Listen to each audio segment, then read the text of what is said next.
अस्सलाम students, welcome back to part 2 of active voice and passive voice. इंशाल्लाह इस video में आज हम active to passive conversion rules पढ़ेंगे और उन्हें इम्प्लीमेंट करेंगे एग्जांपल्स के साथ। तो let's move on towards the video. अब हमारे पास आ जाते हैं rules for converting active to passive, right? So there are 6 rules and they're very simple, and if you go by them you can easily convert an active to passive voice, all right? तो इनको आप rules को थोड़ा कम भी कर सकते हैं, 4 rules भी बना सकते हैं, बट मैंने to make it easy I have broken them down into 6 rules, ताकि याद रहने में और आइडेंटिफिकेशन वगैरह में इजी हो जाए। तो नंबर फर्स्ट पे है कि identify the subject, the verb and the object. ठीक है, सबसे पहले तो हमें एक सेंटेंस की ये 3 चीज़ें पता होनी चाहिए कि सब्जेक्ट कौन सा है उसमें, वर्ब कौन सा है उसमें और ऑब्जेक्ट कौन सा है उसमें। ये 3 चीज़ें हमें पता होंगी तो हम आगे चल सकेंगे। ठीक है, अब कुछ सेंटेंसेस के अंदर होता है कि कभी ऑब्जेक्ट नहीं आता या सब्जेक्ट नहीं आता, तो वो एक डिफरेंट सिनेरियो हो जाता है। उस तरह की जब एग्जांपल आएगी तो हम वहाँ पर देखेंगे कि तब हम क्या करते हैं। बट आपने बेसिकली ये याद रखना है कि आपको सबसे पहले आइडेंटिफिकेशन चाहिए होती है इन 3 चीज़ों की, जो कि सब्जेक्ट है, वर्ब है एंड ऑब्जेक्ट है। सेकंड नंबर पे हम करते हैं कि हैं move the object to become the new subject of the sentence. ठीक है, ऑब्जेक्ट को रिप्लेस कर देते हैं सब्जेक्ट से और सब्जेक्ट को हम रिप्लेस कर देते हैं ऑब्जेक्ट से। तो इस तरह फिर जो ऑब्जेक्ट होता है वो सब्जेक्ट बन जाता है और जो सब्जेक्ट होता है वो ऑब्जेक्ट बन जाता है उस सेंटेंस का।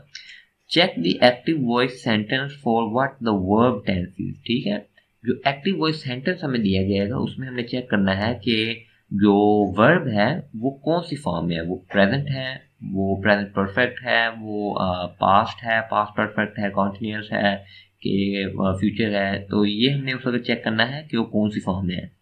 उसको मद्देनजर रखते हुए कि कौन सी फॉर्म है, हम then will add the suitable helping verb. ठीक है, तो जो सी फॉर्म होएगी उसके लिहाज से अगर प्रेजेंट है तो हम इसका यूज़ कर लेंगे साथ, तो अगर पास्ट है हम वॉज वर्ब कर लेते हैं। इसी तरह बाकी फॉर्म्स के लिए भी हम डिफरेंट जो उनके हेल्पिंग वर्ब्स होते हैं वो यूज़ करेंगे। Add the past participle of the main verb after the helping verb. Now we know that the object is going to be at the start now in passive voice। ठीक है, first हमने conversion में पढ़ा कि object जो है subject बन जाता है। ठीक है, तो जब ऑब्जेक्ट आएगा सेकंड नंबर पे उसके बाद आएगा एक हेल्पिंग वर्ब। हेल्पिंग वर्ब के बाद हमारे पास जो वर्ब होएगा एक्टिव सेंटेंस का, उसकी हम थर्ड फॉर्म यूज़ करेंगे। अब जिन बच्चों को नहीं पता, पास्ट पार्टिसिपल कहते हैं थर्ड फॉर्म को। ठीक है, थर्ड फॉर्म,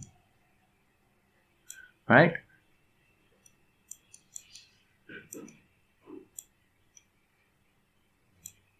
तो अब लास्ट पे हमारे पास क्या आता है, जो 6th रूल है, last rule, that is add the subject in the and. Of course obviously अगर हम सब्जेक्ट हमारे पास सेंटेंस में था तो उसे हम स्किप तो नहीं कर सकते ना, तो हमने ऑब्जेक्ट को सब्जेक्ट की जगह दे दी और हमने सब्जेक्ट को ऑब्जेक्ट की जगह ले गए। अब ये हम इसकी कुछ फर्दर एग्जांपल्स करते हैं और इन रूल्स को मद्देनजर रखते हुए हम इन एग्जांपल्स करेंगे और फिर हम फर्दर क्लैरिफिकेशन उसकी हमें हो जाएगी।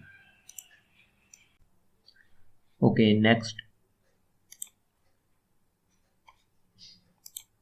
नेक्स्ट हमारे पास ये एक टेबल फॉर कन्वर्जन है, जिसके अंदर डिफरेंट फॉर्म ऑफ वर्ब्स यानी टेंसेस वगैरह और उनकी एक्टिव वॉइस और पैसिव वॉइस बताई गई है कि अगर कौन सी फॉर्म जब आती है तो कौन सी कन्वर्जन हम करते हैं। तो नंबर 1 पे हमारे पास सबसे पहले सिंपल प्रेजेंट टेंस होती है। सिंपल प्रेजेंट टेंस में हमारे पास आपको पता है फर्स्ट फॉर्म ऑफ वर्ब होती है, SES याद रहता है। तो इसकी कन्वर्जन हमने इस तरह करनी है कि is am are and we use third form in passive voice. ये रूल अभी हमने पढ़ा है कि पैसिव वॉइस के अंदर सिर्फ हम third form of verb use करते हैं।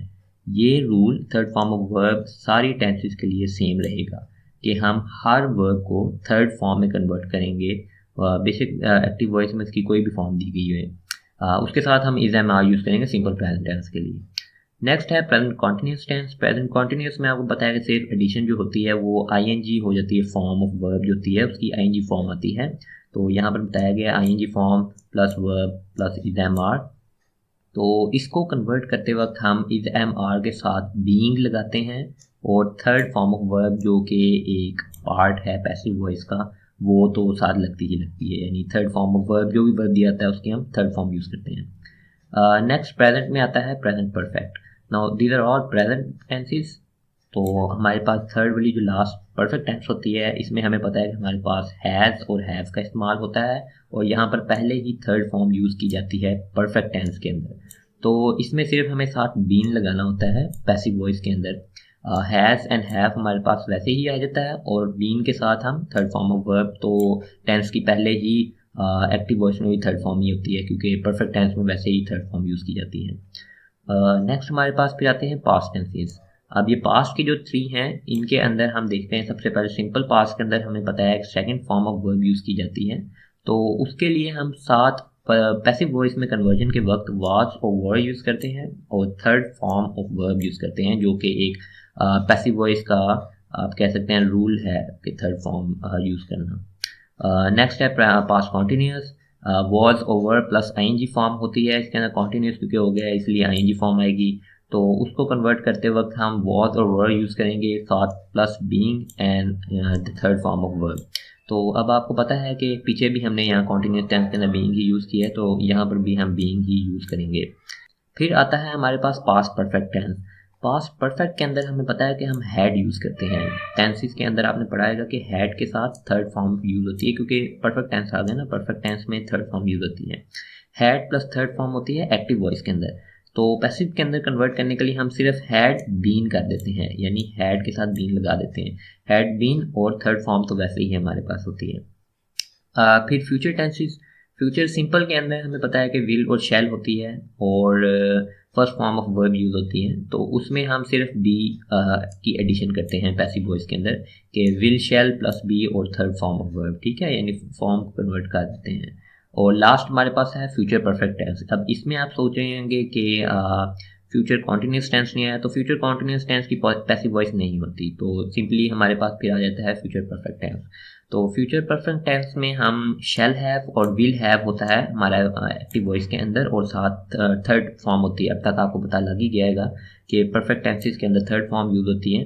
तो थर्ड फॉर्म तो हमारे पास पहले ही मौजूद है, तो सिर्फ एडिशन जो यहाँ पे होएगी वो बीन की होएगी, ठीक है।